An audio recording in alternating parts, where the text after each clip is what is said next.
You've been looking for a lot of ways to move your products and services, to get your voice out, or more importantly, hopefully, to become the spokesperson of your company. Let me tell you now, 20 years later of building businesses, making millions of dollars, hiring tons of people, and building a global brand like Do the Damn Thing, um, and now, running multiple companies, I'm going to tell you this, that the number one most overlooked way for a CEO to penetrate the market that their company is after is in their way to be in the ears that heads to the heart of the person that they want to get to take action, to buy a product, to sign up, to register, to donate, to become members, clients, to travel, whatever it might be.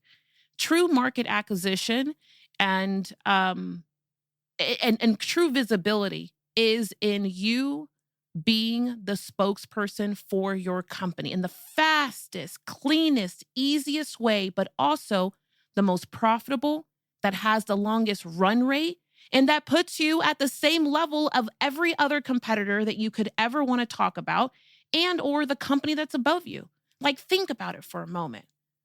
Think about what would happen if you had your content, your voice, your story, and the most important, why you, right next to any big Fortune 500 or Fortune 100 company that you're after. Don't sleep on podcasting. Hey, you. Welcome to Build the Damn Thing, a place where myself, Tiffany Largy, and our amazing Do the Damn Thing coaches show you how to use your story to build it all. Whether it's your first 6 figures, your next layer of multiple 6 figures, or maybe you're on your way to $1 million. And if it's not that, it's the life of your dreams, where you are free, you are strong, and you are whole. First, we're going to show you how to use your story to build a strong foundation. And then next, we're going to show you how to use your story in sales and marketing to clean up the cracks.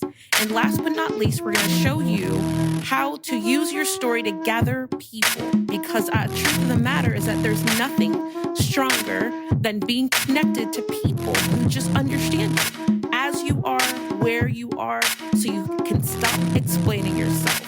I want to remind you that now that you're here, you are home, and I officially welcome you to our family. All right, let's get started. So this is really an important topic for me. And this is an important topic for me to you for so many reasons, because I feel like podcasting is one of the things that I slept on early in my career, and I wish to sweet Jesus that I had not. First and foremost, 20 years ago, podcasting wasn't even a thing. It was all about getting on radio, getting on TV, etc. Having built a 7-figure business in a state the hard way, or the tactical way, I look back now over these last 8 years of building one of the companies that I own. One of my favorite companies is Do the Damn Thing. Not that I don't love the rest of my brands or companies, but Do the Damn Thing is definitely my heartbeat, because it was a journey of me understanding marketing at another level. I had to understand reach as a CEO and how to duplicate my reach outside of myself into brand ambassadors, people, fans, customers, and raving clients. And then also how to penetrate a market around the globe, right from wherever city I was in or wherever our office or studios were. Right now, I was walking through our Do the Damn Thing studios right here in Phoenix, Arizona. And I was like, you know what? I think I want to have a quick conversation. That's why I'm sitting back here in our engineer seat and producing this particular episode on my own. Now, because I was walking through thinking about the year ahead and saying to myself, if I could just get more CEOs to adopt podcasting as the silent arsenal inside of their tool bag, boy, it would change their year. I started podcasting many years ago, and I say many, like back in 2019, but we really dabbled with it. At that time, I was speaking on stages around the world. We ourselves as a company produce about 12 events every single year, from small to large. They're all high ticket, not all, but they range in price. But they're people who are flying in to come and listen to us and allow me to teach them in some fashion, whether they're building a big business or they need to get from 5 to 20 million, or they're like, I'm only doing 100,000. I need to get to my first million. Now, if it's not that, they're traveling in to learn how to tell their story specifically, independent of business, and which we call a Do the Damn Thing life. Now, what's true to me is that at first, when I started podcasting, I really had these ideas, and I don't know if this is you, but I had these ideas that podcasting was like, it'd be good because so that we could check box and say we had it just like people do for Twitter or Instagram or Pinterest. But I didn't really understand the reach or the capacity of it or what it would do for us content producing wise. And I look back and I'm like, man, in that first year, I dabbled with it, but I did it at a very low scale because I wanted to see do people listen to this stuff and who's listening? Because I had never listened to a podcast. So I just thought it was for the others. Lo and behold, I find out after producing the first 15 episodes, and we amateur duct tape produced this thing in house with our team. We use an outside editor. We kind of piece it together, but it became very cumbersome. And I was like, this is a lot of work for a little bit of return. But then when I stopped doing it, and I say stop, let me tell you what happened in our world. I let go of a team member, the pandemic happened, and then in 2020, and then I go into a year of being sick. Now, when I looked back at, because that's what happens sometimes as a CEO. You have all these ideas, these initiatives, things. The world's going to be, you know, we're climbing Mount Everest in the next 6 months, and all of a sudden we get handed 5 life cards, and we're like, "Holy flip! What am I going to do with this?" So when I came back to the saddle, if you will, and I started looking at our companies and brands, and I'm like, we are behind in marketing, for sure. And I started thinking to myself, what's going to have the biggest, greatest return in the shortest amount of time that we can leverage online in the fastest way. Let me tell you why podcast is a must. I'm going to get through some statistics that you just got to know about, but let me just kind of give you food for thought. For video production, so we have a studio and we have a team. And for video production, it takes a lot of time, money, effort, and energy. And to produce every 2 to 4 minutes worth of great video content. And I'm not saying it's not worth it, but stay with me for a moment. It's a lot of work. And I started thinking to myself, well, if we produced a really great piece, a brand new piece of video content that was outside of our generic, things that we do all the time, that had creative behind it and strategy as an ad or marketing, in order for us to maintain our image to be at the playing level of our competitors, I was like, well, flip, that's just more than what we have, more of everything. So then I started thinking to myself, okay, let me look at some data. And I went back to our podcast that I had not abandoned, but we hadn't recorded a new episode in a really long time. We hadn't recorded an episode, so we had 2 gaps because it wasn't a priority for me. We had a gap for about 5, no, maybe 8 months. When I fired the employee, not fired, that's not fair. She went on to go pursue her dream and she's awesome. So this particular employee did not fire. I was thinking of someone else. But we had this gap, and then the pandemic came, and I was like, you know what? This is a good time for me to pause on the podcast. She went to go pursue her dream, and we were so happy and excited for her. So it was a good parting, and she set us up right. And we had partners and editors who were helping us because she was managing that for us. Um, and the truth of the matter, though, is that I found myself, I was like, that process is cumbersome. And I don't think we can support it right now because we got to focus on these other things. The pandemic is here. So we focus on these other things. We had another gap when I got sick in 2021. I got ridiculously sick. I had a surgery. I lost my ability to walk. So as a CEO, I'm like way behind the 8 ball because it was the year that we're making all these decisions, and I made big investments like 10 days before I have surgery, emergency surgery. And that's what happens, right? And sometimes we feel alone in those places because we're like, what the hell am I supposed to do now? Now, I started looking at data, and I was pleasantly surprised to see the thousands of people who had downloaded our content in a very short period of time, even though for me, the podcast was something like it was a side piece. The second that I put the podcast in front and I said, I know this is going to sound crazy, but for the next 30 to 60 days, I want to see what happens if we put our heart into our studio. Now, we have a studio in downtown Phoenix, but our studio traditionally was used to we were producing a lot of video content. So then we built a podcasting space for ourselves. It's amazing. I'm sitting in it. I'm sitting in the engineer seat, and it's amazing. It's state of the art. I love it. And I had a lot of respect for it. So I said, you know what, let's double down for 36 days and see what happens. Boy, oh boy, was I shocked. Now, The amount of data, sure, but the amount of countries we're able to penetrate, people who are listening to our contacts and opt-ins that we're having. That was my first, oh, I think we're onto something. Then what we decided to do is take it one step further. And we're like, okay, great. Because it only makes sense. If I only have 20 minutes worth of time, it makes sense for me to sit down, record audio, and then put a camera on with it, just like I'm doing now. So that way we have two pieces of content that go into two different areas. With this video content, we can do something stupidly amazing. We could cut this entire 60 minutes or 40 minutes or 15 minutes, however long this podcast turns out to be, and we can cut it into 60-second reels. And so now I have a month's worth of content because me as a CEO, I decided to sit down for this company and record for 20 minutes. Now, the tough part for me, which is why I had to build a studio, is because I didn't have the mental capacity and all the big things and big swings I've got to take as a CEO to be at home or, be in my office and turn on the camera and all this other stuff. So I said, you know what, let me set up the environment so that way I can rinse and repeat it. I took it a step further. And in 2021, we allowed a handful of our private clients who are running $1 million businesses to use our studio. And that's when the podcasting part of our Do the Damn Thing production world was born. We've now produced so many podcast episodes, really great content and deliciously sounding.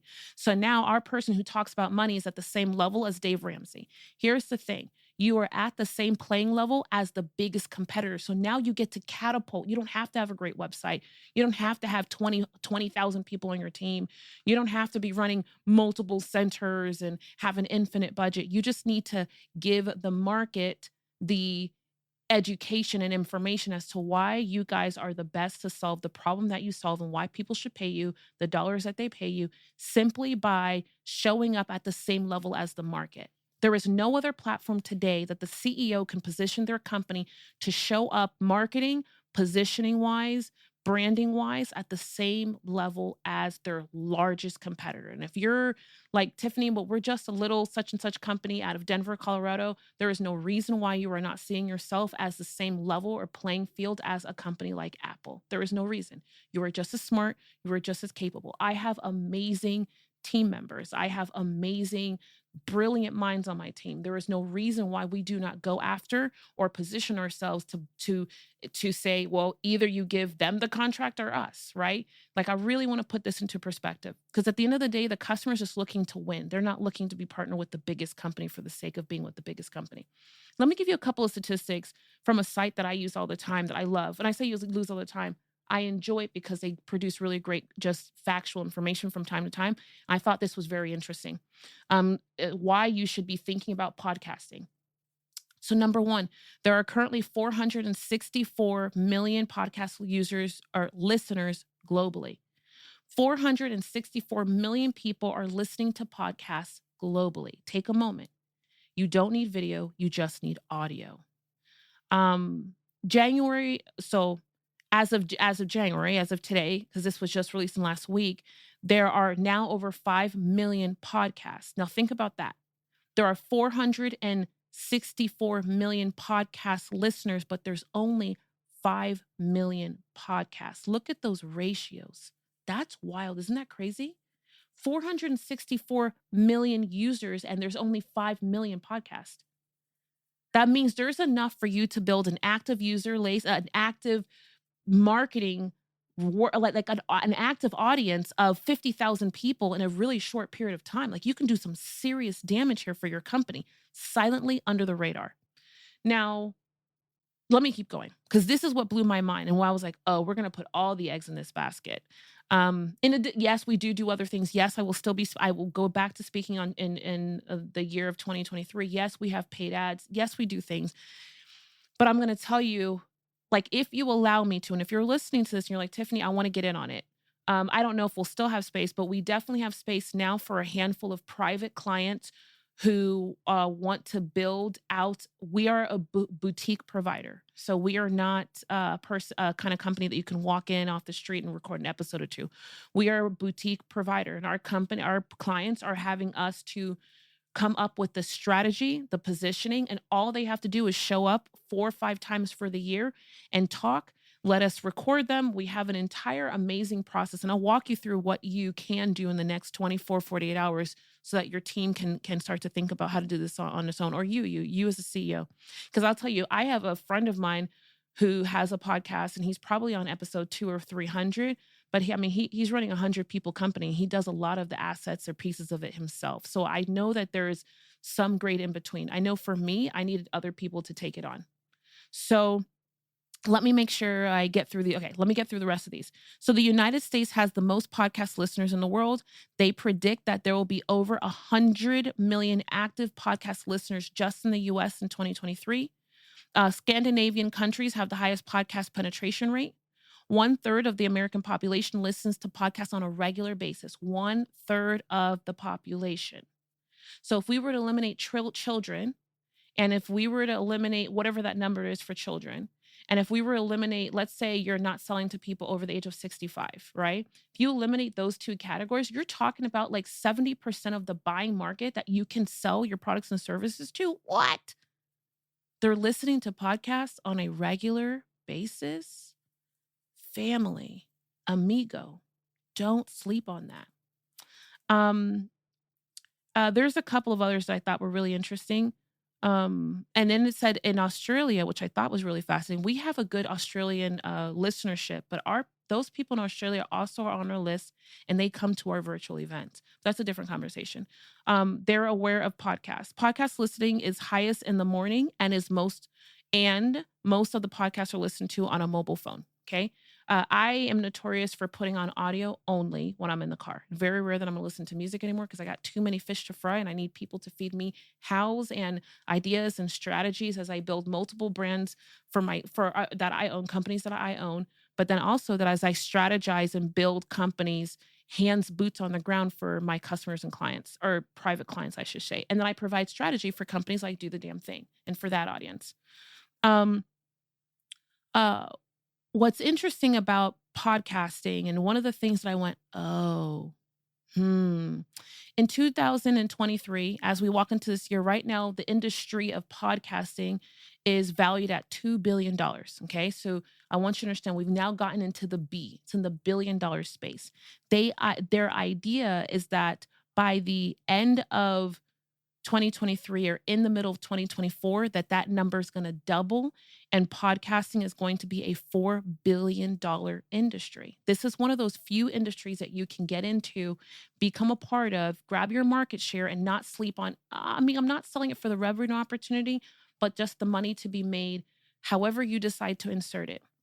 Now, as you think about what a podcast is, and I'm going to wrap this in really quickly, it's your ability to have a curated way to, number one, showcase your expertise. So every CEO for me has the responsibility to be the spokesperson of their company. If you are not your company spokesperson, I don't care what industry you're talking about, you are leaving millions of dollars on the table. I am the spokesperson for the brand of Do the Damn Thing. I'm also the spokesperson for a couple of other companies. Putting yourself as the spokesperson, it's no different than what Steve Jobs did. It's no different than what Disney did. It's no different than Ray Kroc did. And I know I all position these 3 white guys, but they are 3 white men that I really, really respect what they did aggressively, unapologetically, and consistently as the visionary for this thing that they knew that they could build. Now, one in Disney, we could call it and say that was Fantasyland, right? And so therefore he imagined something. But if we went into the next category, Apple, be clear that Apple turned themselves from a fantasy world into a business application. We as a company own I can't tell you, we own thousands upon thousands of dollars worth of Apple products here.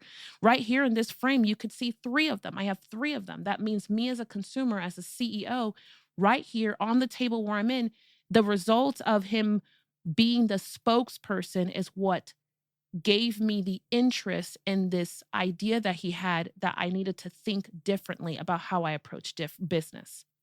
In the last category, we have fast food, for crying out Jehoshaphat.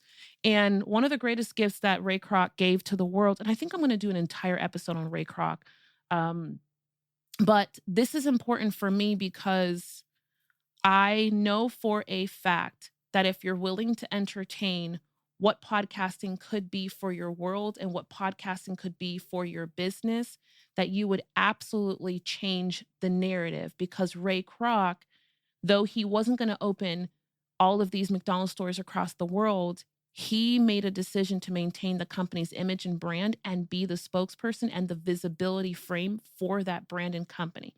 Now, he did not have podcasting back then, but I promise you, as he talks through his story about doing lots of interviews, that if he had gotten the chance to podcast, he would be running his mouth all the time about this, how he saw business. People don't sleep on this. CEOs, influencers, experts, whoever you are, I don't care how big of a brand that you're building, you want to take this thing to the next level. Podcasting is easy because you record 4 times, 5 times, maybe 6 times for the year, and you're done with all of your weekly marketing every single week for an entire year.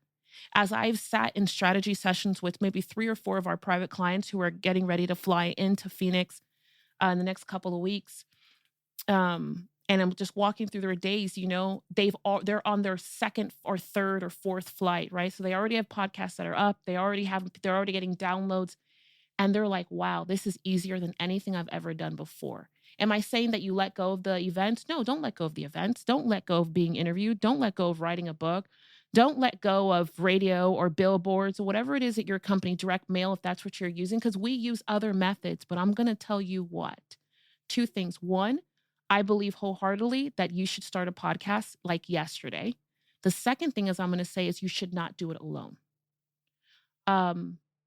For what it costs to have a company like us, like a boutique company to do all the strategy for you, like I as the CEO have to do it myself. So that way I run an active P&L. We're not just a podcast provider. We do live events. We do so many things. We have an agency where we're fulfilling in a different way, that I don't have the luxury of doing or implementing something that doesn't work. So because we have this active, present way of doing for ourselves in this boutique experience, we're going to provide all the knowledge, the strategy. We even tell our customers, we even tell our clients, because they're clients, they hang out with us for a period of time. We even tell our clients what to wear. We have a director that's sitting in front of them to make sure that they're not just saying nonsense. We have a director to make sure that they look great. We have an entire room for them so that way they can plan, get their mind together, get their emotions together, and really do this thing right. But they record 1, maybe 2 days out of a quarter, and we're all off to the races. And then they can go back to doing all the CEO stuff, and we do all the things on the back end. So we're not handing them a file. We do all the rest of it. So all they get to see is the fruits of their labor. And for pennies on the dollar, they have a clear, consistent way that's not throwing something into the air. You hit the number one factor that I'm looking for all brands. Whenever I build a brand or a company, I'm looking for that brand or company to be stumble uponable. Stumble uponable. Stumble uponable. It's the most important piece. And I know for a fact that it will be an absolute game changer if you will allow it to be. All right. So I can't wait to hear about your thoughts around podcasting, if you're going to start one, what your thoughts are around it. But I'll tell you what, whether you started on your own and there's tons of blogs that'll show you how to do it, or I'm going to tell you the way easier route is to have a company like ours do it for you. Um, we probably do it better than anyone else because we're doing it actively for ourselves. But in our brick and mortar studio, we're going to hand hold you through every step of the process and make it great. And it'll be the greatest, smartest investment you've made this year, regardless of how you do it. So I hope that you've entertained and loved the idea of the thoughts around starting a podcast or using it as a distribution channel. I'll tell you, I am so grateful that I'm getting in on the podcast, or I've gotten in before the game started, because I can't imagine where our companies, this conversation around, yes, you've got to tell your story, and the brand that I am in love with, Do the Damn Thing, right next to Tiffany Largie. I don't know where we would be without it, with the little bit that we've done. I'm stupidly excited to see where we're going to finish this year and to revisit this particular episode. So I adore you. I love you. This has been delicious. I can't wait to watch you win. Go build something. Build something that will last. I hope it's a podcast. I hope that episode was amazing for you and you are closer to building the damn thing. I can't wait to hear what your thoughts were, what part you loved, and the action that you're going to go take. Because the truth of the matter is that the person who wins is not the person who gets there first. It's the person who takes action first. Now, I've got a gift for you, and it is at www.strappedhustle.com. It is imperative that you run there and you see all types of goodies, starting with the 7 must-haves you gotta put when telling your story. There is so much deliciousness awaiting for you. I would love nothing more than for you to go ahead and give us a thumbs up and a 5-star review on not just this episode, but this entire series of How Do You Build the Damn Thing. Like always, if there's anything that we can do to make your week, day, or month better, please let us know. And more importantly, I can't wait to see you live. Whether it's at Do the Damn Thing Live or in one of our communities, or maybe you're just hanging out with us on social media. What I know to be true is that I am meant to connect with you somewhere, and I can't wait for that day to happen. And more importantly, I can't wait to see what you build.